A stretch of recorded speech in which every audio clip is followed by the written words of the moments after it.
everybody, welcome back to the Deconversionists with your hosts, Alan Bondar and Elliot Christopherson. It's great to be with you guys today. I just came back from delivering my route in the freaking cold weather. I don't know how cold it is. I didn't even check, but it was so cold and my fingers were frozen the whole time. And it's really hard to deal with mail and scanners when your hands are frozen. Yeah, it sucks. And then, of course, I have one of those old metal trucks, you know, the tin cans, and they blow out heat like this. It's like, it's about the extent of the heat, you guys. It's this little blow, and the vent that, like, the hoses are never even attached to the vents anymore in these trucks because it's so old. So they're just like dangling. So you're like trying to band them up where you need them. Anyway, it was terrible today. Hey, are you going to get one of those new mail trucks they just rolled out? Well, I had one. Oh, you mean the big duck-looking ones? Yeah, the weird-looking ones. Okay, no, probably not. So here's what so I had a Metris, the van-looking ones. And then I got rear-ended by a big box truck while I was sitting in a mailbox, and they totally, and they're not making those anymore because they're just a bad design. They're just horrible vehicles. So they're phasing them out. So nobody's getting new ones of those. So they downgraded me to the LLV, the long life. It's called a long life vehicle. That's what these old tin cans are because they last forever. Like they just won't die. I mean, they're great vehicles. They're good for delivery. They're good setup. Everything's like great about them. It would have been nice if they just took the same exact model, but just fucking upgraded it with some heat and air, you know, like it wasn't that complicated, but they decided to try to make all kinds of new models and designs and whatever. Anyway. Yeah. So here we are.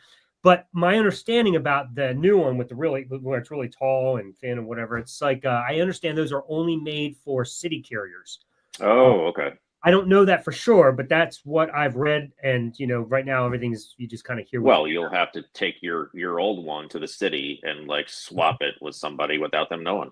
Right. They'll never notice ever. Right. Definitely not. Do what you got to do, man. Hey, remind me, I've got to send you a video from the 90s on YouTube. It's a news report about mail carriers and drinking on the job. It's the most hilarious thing I've ever seen. Okay. It was the Wild West back then. That sounds good. Dude, send it to me. I want to check it out. And I was going to say, hey, remind me after the show to do what I'm about to do, but I'm just going to do it now, so I don't have to ask you to remind me. This Sunday at 2 p.m., we are having a special guest on. It is Tiziana Severse. She has her own podcast called Notes from the Other Side. And she is a Christian. She walks in the same vein as Josh Patterson that we had on a couple weeks ago. They both are process theologians, and so they have very similar views. So this time we're not going to press her on the same type of thing we did with Josh. The goal isn't to try to help her realize why Christianity is a farce or whatever. This time we're actually bringing her on to talk about something that we're uniting on, that we agree on, and that is the problems of Christian nationalism. Right. He also can't stand it, and I believe Josh doesn't like it either, if I'm not mistaken. But I don't want to speak for him. But I will speak. I have no doubt. Well, I think we can confidently say that. I'm pretty sure, yeah. But definitely Tiziana. So she's going to come on this Sunday, and we're just going to have a great conversation. From a Christian's perspective, she's going to share the issues she has with Christian nationalism, and I'm excited about that because I think it's good, and because whether or not you're a Christian, I think it goes to show that this is a problem. And there's no reason that it should be a part of our government system. So that's good. That's good because today's topic is definitely gonna set the groundwork for what we do on Sunday. Good. So in introducing the topic, I'm just going to throw out a thought that I had today, and then if it ties in, great. Then you can merge us and bring your thoughts in. Or if not, then you just be like, that doesn't tie in at all, and we'll Sounds just go good. But I had an interesting thought today.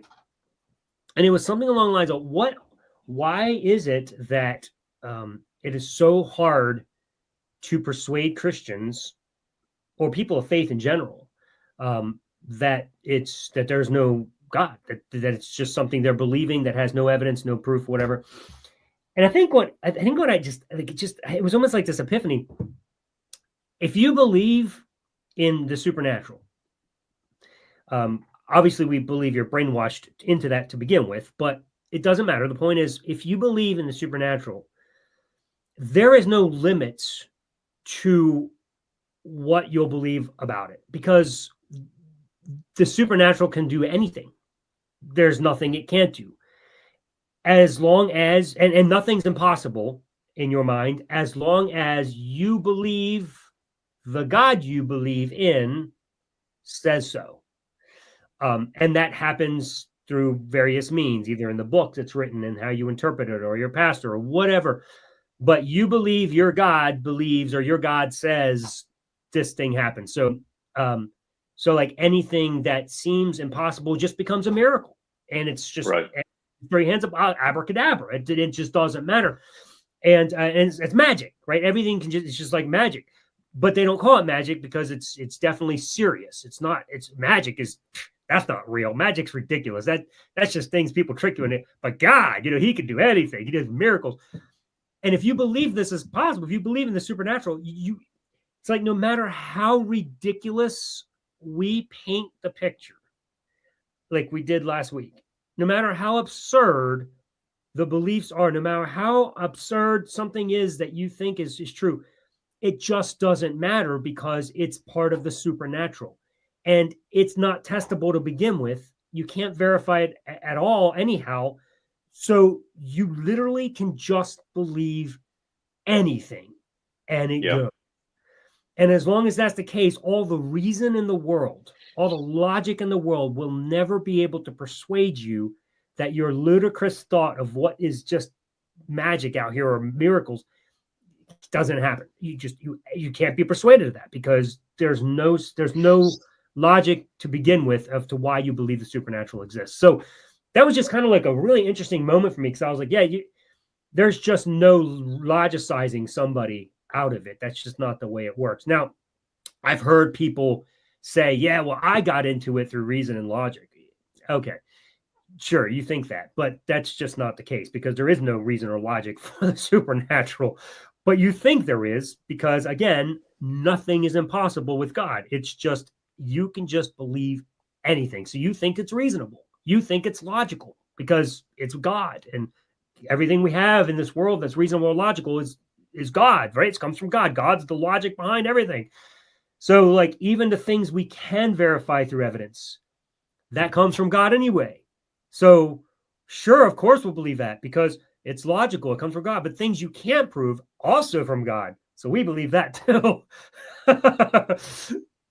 Anyway, do you want to share your thoughts on that? Yeah, absolutely, I do because I have a lot of thoughts on this. So this makes perfect sense.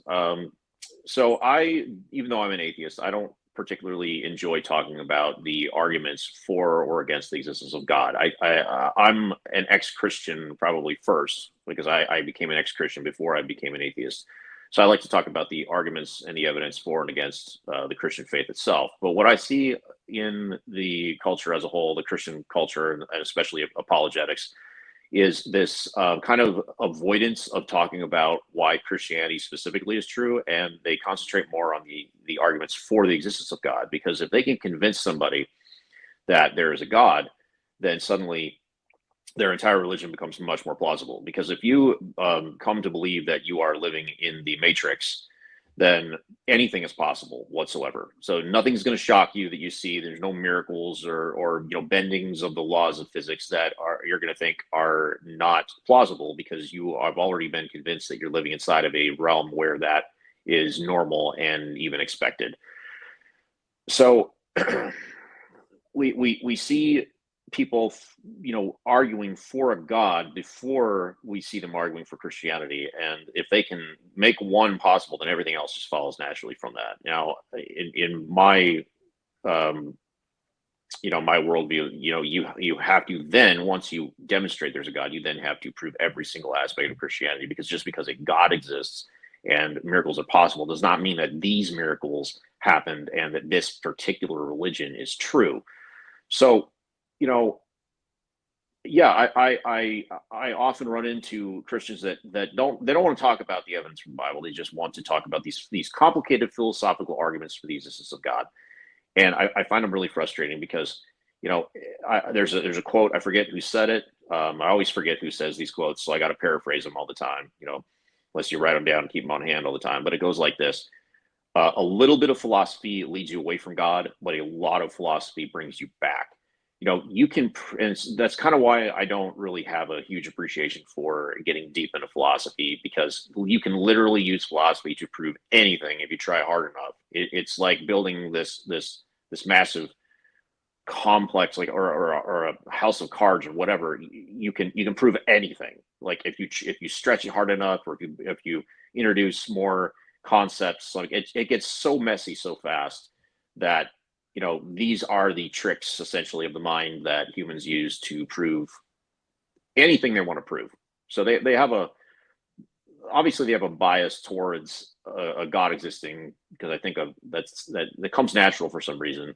Probably the culture that we grew up in, like the vast majority of the population believes in some kind of a God. So it's very easy for them to be tricked or convinced by some complicated philosophical argument, and then they don't have to do any, in just the way it goes, they don't have to do any work then to get to Christianity. They're like, well, God exists, miracles are true, like, and all this just makes sense. So yeah, it makes sense to me that what you're saying, 100%.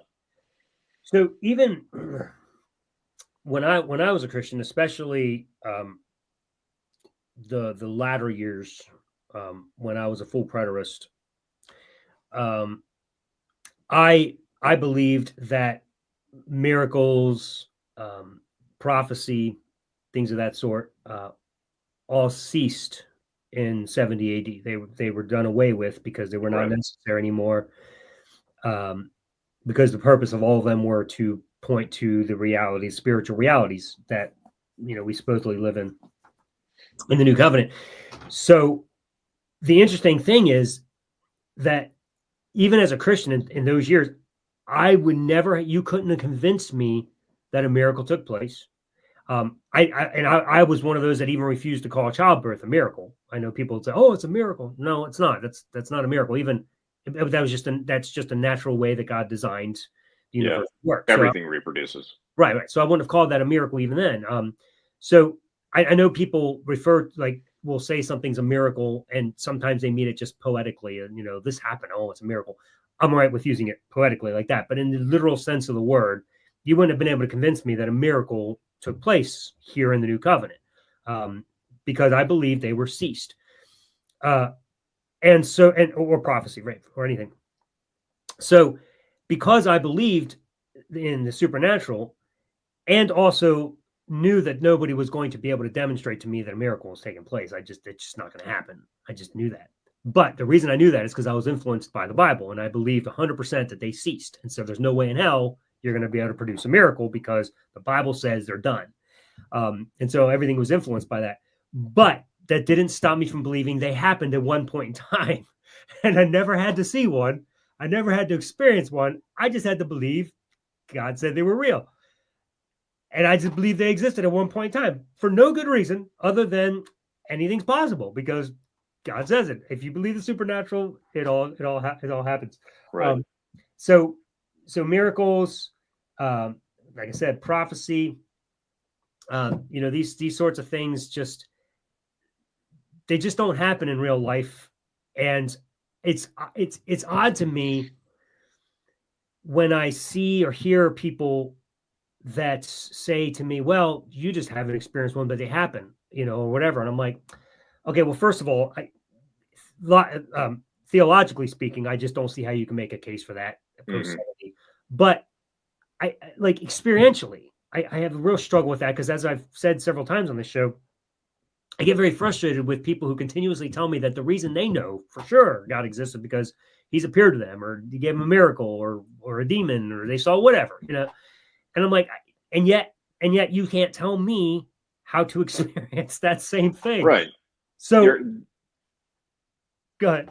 Well, I just want to add, if they're using personal experience to get to a God because they've experienced a miracle or they've experienced God, then, and that's their proof, and that's their number one proof, or the only proof that they give you, then it makes perfect sense that I can use the same process to determine that there is no God, because I have not experienced a miracle and I have not experienced God. So why is their proof acceptable, but mine isn't?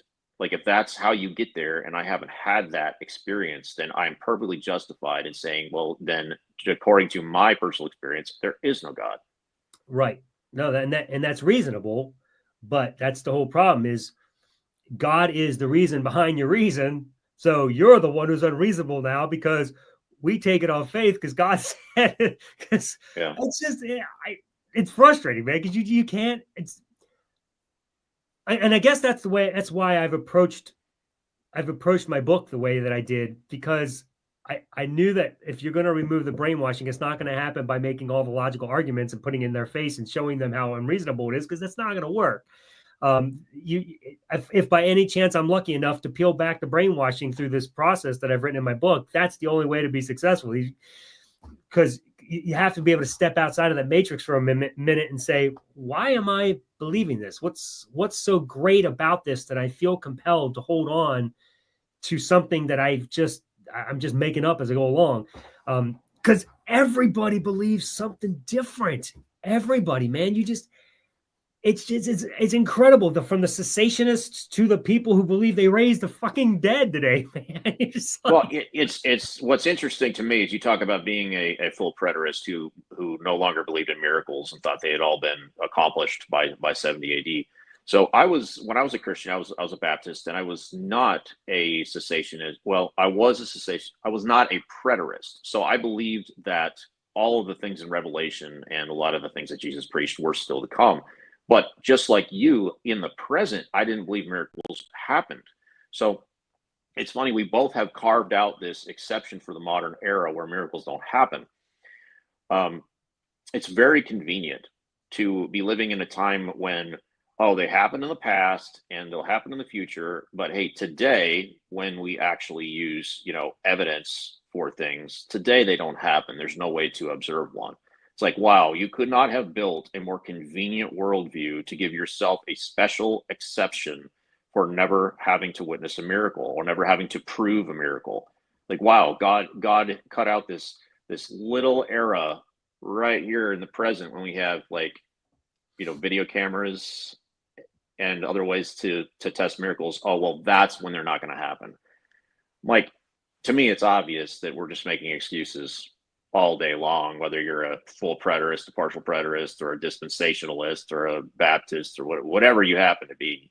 Right. You've given yourself an out where, oh, well, those aren't happening today. Now, I know that doesn't apply to probably most Christians.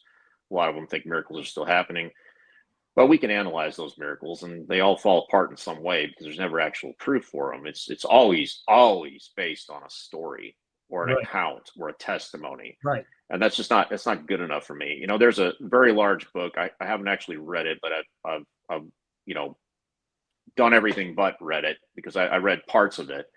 And I very quickly concluded this is not going to work as actual proof. And I believe a guy by the name of Craig Keener wrote a book on miracles where he decided to archive or, use a whole bunch of case studies, detail all the miracles of the modern era that he had investigated for himself as, proof of the supernatural. And, I read one of the stories he had and I realized very quickly, all of this is just based on stories and personal testimonies and accounts of people who had witnessed it or claims of the miracle. But none of these were actually testable. It all came down to, hey, I got a really good story here. I'm a credible source. I wouldn't lie, or these people wouldn't lie, or how could this be untrue if we all witnessed it? But for me, the reader, or me, the third party after the fact, it's always after the fact. Like, I can't verify any of that. Like, you could write thousands of pages of miracle accounts and they do absolutely nothing for me because they're past tense and there was no documentation except the people who witnessed them. Like, to me, it's worthless. Yeah. Well, the problem, and as I've heard it from certain Christians, is that you have to believe in order to experience them, or you have to believe in order to trust that they're happening. Because the problem with us is we're just skeptical. You're just being ridiculous. You're not accepting things that are truly possible. You're just shutting them down. You atheists, all you do is say these things don't exist and I refuse to accept them. Right? That's the way they approach it. And that's not at all what we're actually saying. We're saying we would accept them if we actually had a reason to, but what we don't accept are, if you're a Christian, you don't accept the miracle stories and the claims and the accounts and the testimonies from other religions, and you don't accept those same things from deep in history. So the first proper historian in the ancient world is Herodotus. Now, Herodotus wrote a lot about the ancient Greeks and I think the Persians as well. He lived back then, but he didn't witness a lot of the stuff. But he wrote an actual history book detailing all of these different events, and he very frequently added in all kinds of supernatural impacts and effects and happenings that how the gods intervened in a war or something ridiculous. And we use Herodotus in the modern era as an actual scholar and historian, but we reject, like all of modern scholarship just automatically rejects his miracle claims and his supernatural claims, because these are stories. Like we understand that today that this almost certainly didn't happen. But now, if that was like the Gospel of John, written not extremely long after Herodotus, well, then you get, a billion people or a couple billion people alive today that just accept it. But they don't accept Herodotus. They don't accept anything from any other religions. They don't accept the gurus in India that are performing miracles right now. Some are even on tape. They don't accept any of that. It's always, hey, it's the special pleading fallacy where, right, we always carve out a special exception for our beliefs. Right. As I said earlier, it's got to be that it's you believe the God you believe in said it. Like you have to believe that the God that you believe in, like that's the only version that you'll accept. And that's why people who aren't Christians, but are from other religions, think that their religion is true. I mean, it's just, if your God said it, then it's true. And it's possible. But, if he says any other gods don't exist, and that's not possible. But, funny thing, again, this is stretching into the vast variety of Christianity is, as a preterist, I started to, so first, there's so many thoughts running through my head. So you were talking about, in our time where, we're using reason and logic, and just this time, all of a sudden, these things aren't happening. And again, it's because we're suppressing God's power right now by just using human reason. And that's the problem with us, is we're just choosing to let God do his thing, as if we have power over God or something. But that's, that's what's happening. And I, even as a Christian, again, as a preterist, I came to conclude that demons don't actually exist. Now, I know the term is used in the Bible, but I think the Christadelphians got that interpretation right. I was able to find truths in all different people groups and religions, because everybody has a smidgen of truth in this life. And they seem to nail it, because everywhere in the Bible that talked about demons, it seemed to be talking about sicknesses and illnesses. It's why in the north, the demons were highly prevalent, but in the south, they didn't exist in Jerusalem, because that's where God's presence was. So the sicknesses and the illnesses weren't happening, but they were where Jesus had to go and start healing people. Wow. Yeah, it was a really fascinating study. So I was like, damn, that made so much sense to me. And I was like, settled. So I stopped believing in demons. And it's interesting that I've personally never met a person who doesn't believe in demons that has experienced a demon or a demon possession. Wow. But people who do believe in them do experience them. So, my thing is like, okay, if you don't want to stop believing in God or angels or whatever, because you still holding on to that, do a test. Stop believing in demons, and you'll quickly find out they don't exist. It's just the craziest thing how they leave you alone if you stop believing in them. And you would think the opposite would be true, that you'd be more susceptible to a possession if you stop believing in it, because then your guard is down. But instead, they just leave you alone. Yeah. They don't bug you anymore. And I'm like, I tell Christians who are like struggling to why their demons exist. I was like, hey, look, if you just stop believing in them, you don't have to worry about them anymore. There's nothing to be afraid of, man. They go away. It's funny how the proof never happens to the skeptic. Now, I know a lot of people would say, well, I used to be a skeptic and I saw something. Okay, fine. Yeah, everybody's got a story, but like it's never happened to me. And you know what? I think something we need to clarify for the audience here is that we're not unwilling to witness a miracle. Like, just because I'm a skeptic and I don't believe somebody else's story does not mean I'm not open to seeing it for myself. Look, I don't believe in Bigfoot, the Loch Ness Monster, alien abductions. cryptozoology. There's a lot of conspiracy theories I don't believe in, but there's a lot of claims out there of things that exist in the real world, whether it's miracles done by God or healings, whatever. But I am completely open to witnessing or observing any of those things myself. You know, if I was up in the Pacific Northwest and I ran smack into Bigfoot, there's not a whole lot that I can do to rationalize that in some skeptical way and disbelieve it. I absolutely, if I came face to face with him, I absolutely would then accept that, hey, this thing is actually real. You know, why should I be specifically excluded from having these experiences just because I'm a skeptic? Right. Like, No, I would like to see something like this, but my whole life I've never seen anything supernatural whatsoever. dude. Now you could say, well, you're being an arrogant skeptic who just rejects everything unless it just appears to you specifically. Like, who do you think you are that you need proof? But why not? Why not? I mean, so many other people have these stories. Why am I being arrogant when I say, well, I'd like to see for myself too? Yeah. No, I agree totally.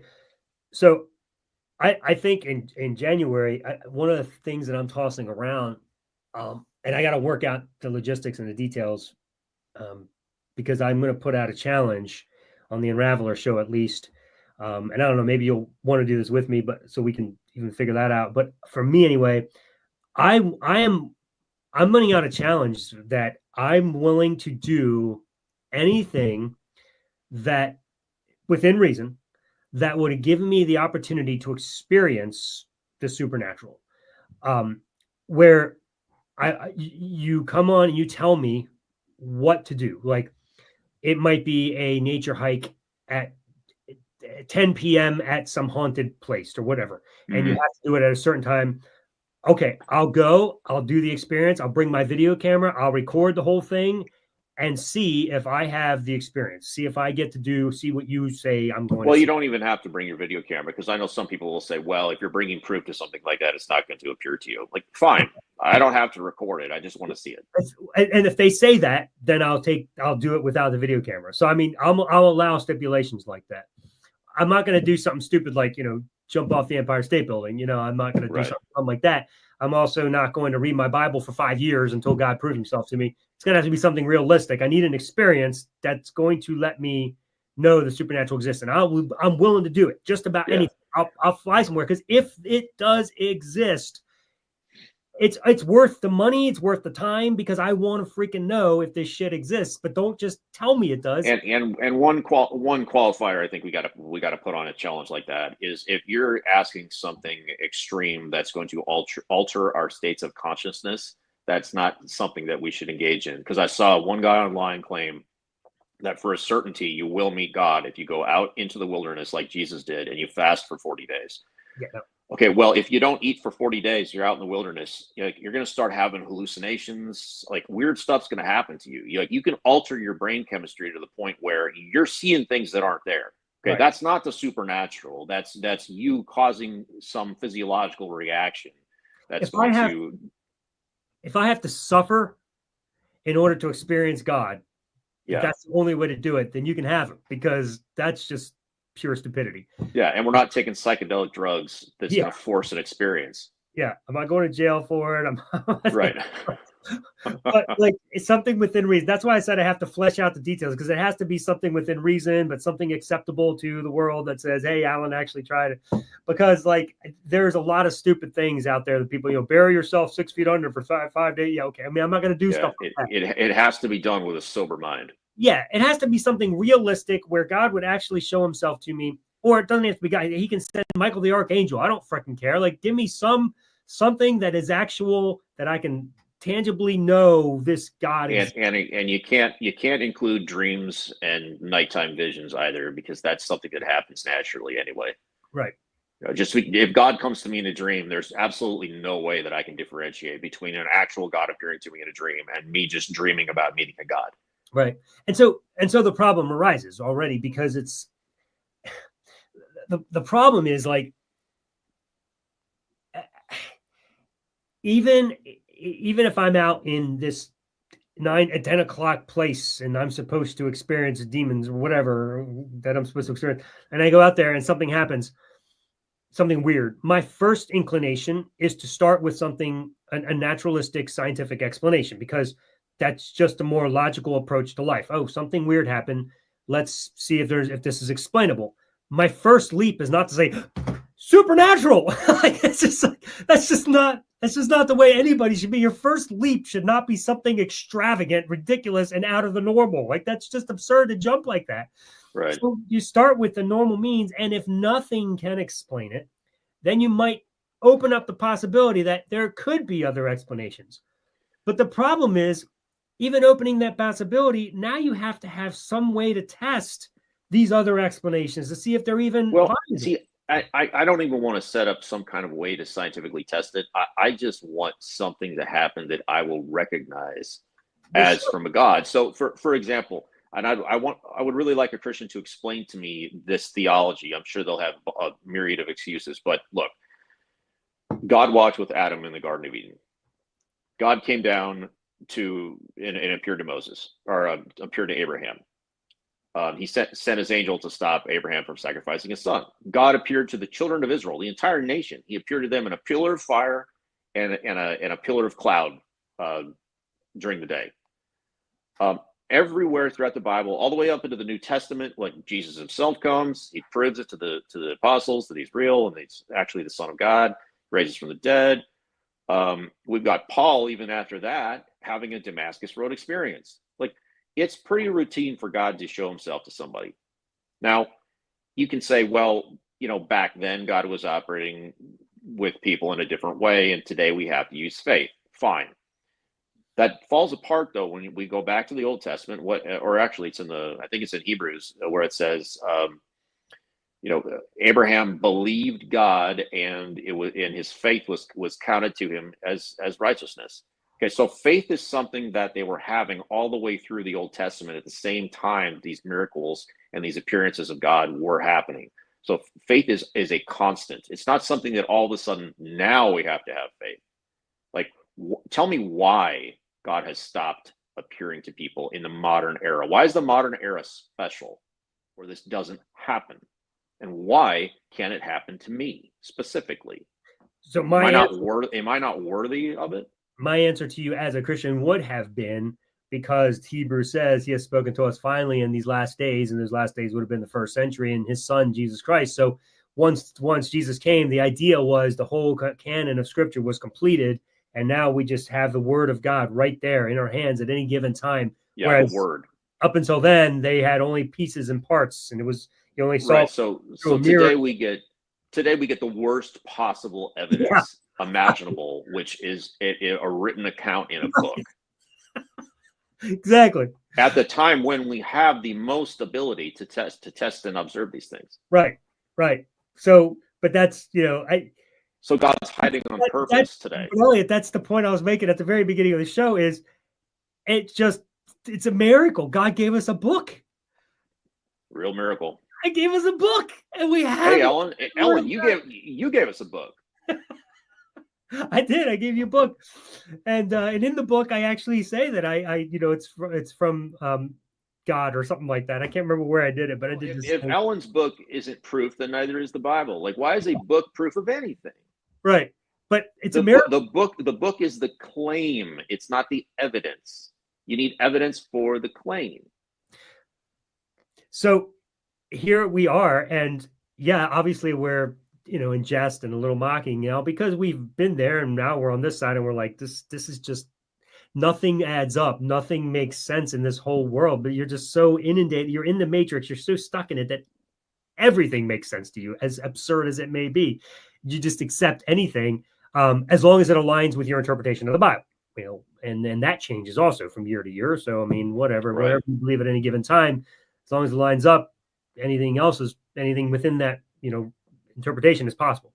And also, it would be helpful if Christians could, when they answer these questions for us, which they won't, but if they did, could they also tell us like which specific denomination has the correct theology, so that I can bring that my skepticism in line with the one true religion? Right. Like, which one is it?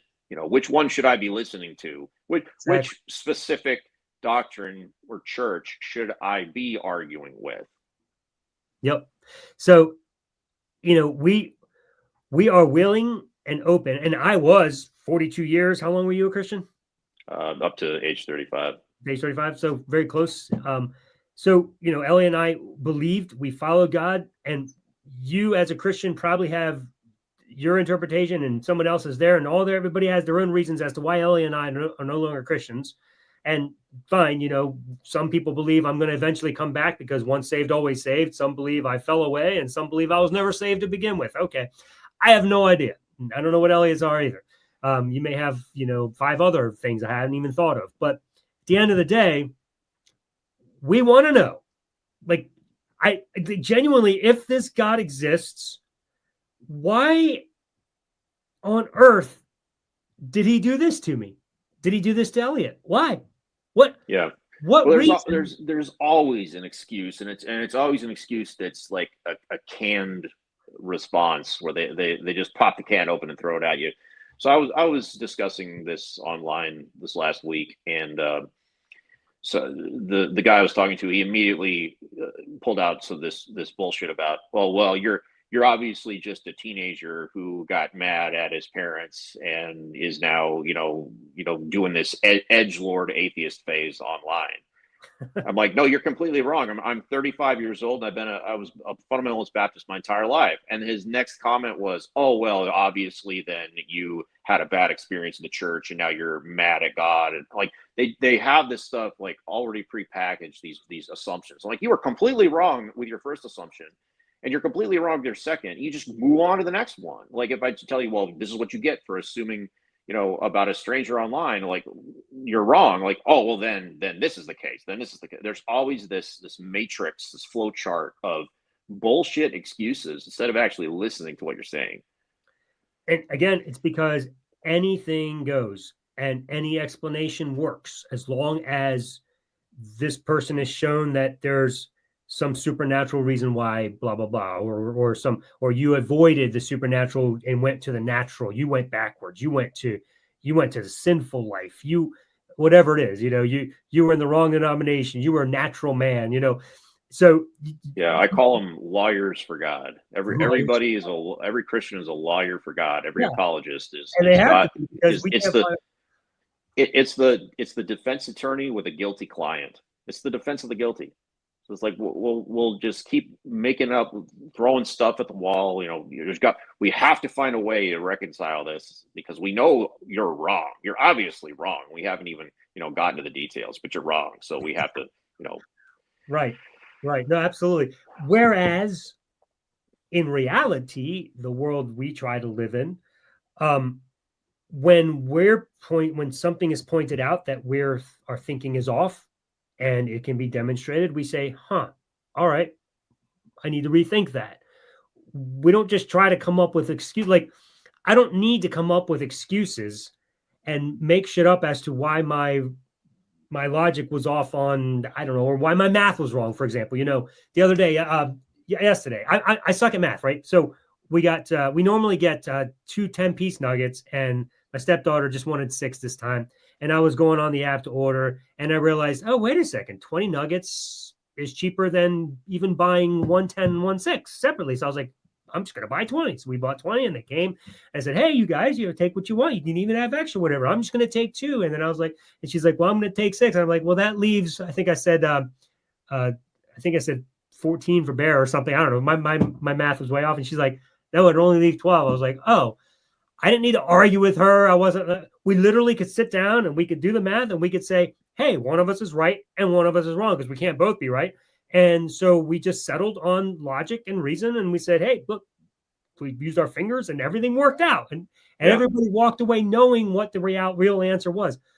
I didn't get to just say to her, oh, well, that's because you don't believe that God can do miracles and make 2 fish feed 5,000 people. So these nuggets most definitely could feed Bear 5 times over because you don't believe in them. You know what I mean? Like, you don't do. Well, no, Ellen, you're supposed to. That's when you bring in complicated philosophical arguments about how the nuggets can be, many different. Well, you cut them in half, or it's ridiculous. It wears me out.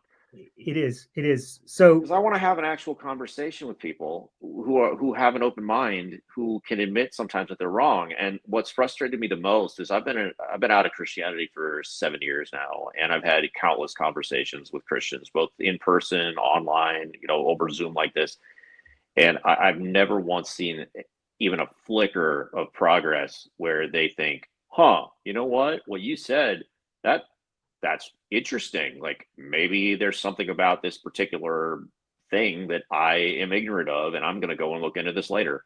That's never happened. It's always been an automatic defense mechanism to fight me immediately. yes, and there it is. That brings us full circle. That's what I was trying to communicate at the beginning. When your system is based on something like the supernatural, and there is no method by which you can determine whether something is absolute or not absolute in your system, and you can know what truth is without question, because obviously you can't, because there's so many denominations, and every Christian will say, well, I can know absolute truth. No, you clearly can't, because none of you can freaking agree, because there's no system, there's no litmus by which to determine who's right. Like you can with the fucking nuggets. Like, I can't do that with your system. So right. With the supernatural, it's wake up, people, and realize that you're using a system by which you literally make up whatever you want anytime you want, and it goes. It doesn't have to be sensical. It doesn't have to be reasonable. It doesn't have to be logical. You think it is, because in your mind, anything you say in the system goes, and therefore it must be reasonable and logical because it comes from God. But you're just making it up just as much as the person that's sitting across from you in the church down the street, in the Presbyterian church, in the Baptist church, in the Pentecostal. Everybody's got their own beliefs, because there's no litmus. There's no way to test these things to know what's real. You just make it up. The human mind is really, really good at filling in the gaps when you don't have sufficient information. And I've got a chapter in my own book about miracles and like the problems with miracles. And a few of the things are like, maybe you didn't have 100% of the information available. Maybe you viewed this thing from your limited perspective. Maybe you added information later. Maybe your mind adapted to it. Maybe there's so many things that can go wrong. And I'll go back to that, like I mentioned Bigfoot before, and hiking in the Pacific Northwest and running face to face with Bigfoot. If you actually read the stories of people that have had that happen to them, it's very seldom, maybe even never, when they actually run face to face into this animal. It's always some kind of situation where they saw something hiding behind a tree and it was too large to be a bear, or it ran weird through the woods, and no animal could do that, and it was definitely not a human. Like, their minds are filling in these gaps because they're primed, because of where they are and the stories they've heard. They're primed to see Bigfoot, but they didn't actually see Bigfoot. They saw something and they interpreted it as that because they couldn't think of another explanation. It was so unnatural from their first person perspective or their angle that it just had to be this thing. Like, yeah, it's your brain is filling in information. It's something that it does. And if you don't study human psychology and understand how your own brain works, it's going to trick you. It's going to get you, and you're going to just not even second guess your own feelings. You're going to go with it, and then you're going to double down on that, and that's going to be your truth. And nobody's going to be able to talk you out of that, because you don't understand how your own brain works. Yep, all very good. And before lest we get the comments, because I see them already coming. Oh, well, you atheists do the same thing. You people who believe in science, you do the same thing. You and your evolution and your. If I did the same thing, I'd still be a Christian. your abiogenesis, you believe that everything came from nothing. You believe this stuff too. You fill in gaps. Look, you're so off on that. It's just mind blowing how Christians just assume things without ever actually taking the time to understand a position other than theirs. No scientist that I know of in the face of history that I'm aware of says that we know with 100% certainty of anything. We say we have this with maximal certainty. We think this is probably the case based on the evidence that we have, but we are willing to change our mind at the drop of a hat when something else presents itself that makes more sense or contradicts this. That's the purpose. That's the purpose of science is to isolate those biases and those variables and remove them from the equation so that you aren't filling in the gaps. Correct. Exactly. So that's majorly different than the theistic mindset that says, I know 100% with certainty that God exists, when you're only minimally certain. You don't even have anything to demonstrate this. You just make it up, and you're changing your mind on things about the supernatural all the time. And yet yesterday you were super certain about this because I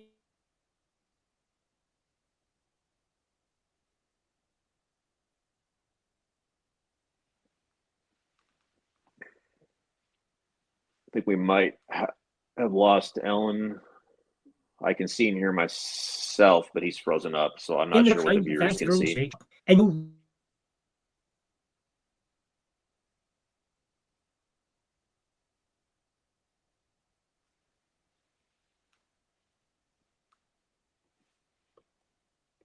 I think maybe our live stream has come to an end, so perhaps Ellen can edit this out.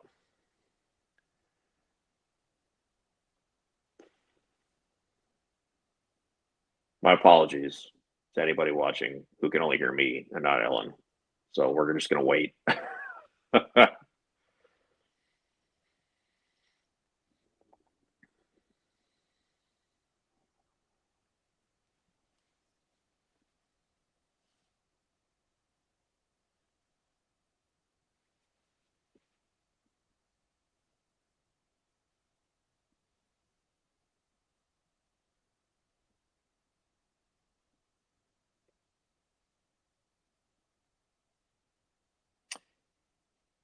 Anyway, folks, that'll do for this week. Oh, hey, are we back? Were you still recording me though the entire time? I know. No, my internet looks like it crashed for a minute. I have no idea why, and we couldn't get a signal. So I don't know if anybody heard anything for like that segment. And we I could see it. I could see and hear myself, but I wasn't sure if it was still going. No, but fortunately, it did not kill the recording. So at least everything we did up to that point did record. So that's good news. Okay. So might be a good place to stop if we froze up. We're just going to stop. I don't know. We got close to 30 minutes. Right. I don't know. Yeah, right. I don't know what they heard from my last comments there anyway. It probably got cut off halfway through. So the cool thing is, if you're still watching, you get to fill in the rest of the story. Yeah, you get to use that human flaw and just fill it all in. Where I said after that.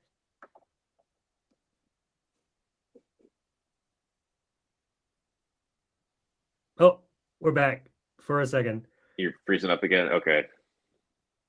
Yeah, we better cut our losses.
All right. I don't know if you're still there, but you see me? Yeah, we've tried to end the show 3 times now, and it just okay. So StreamYard is having issues. It wasn't my internet. StreamYard. That's good. So I'm going to end this while we can before it goes dead again. Everybody, thanks for watching. We appreciate it. Remember, we're here to unravel the con in your conversion. Have a great night, everybody.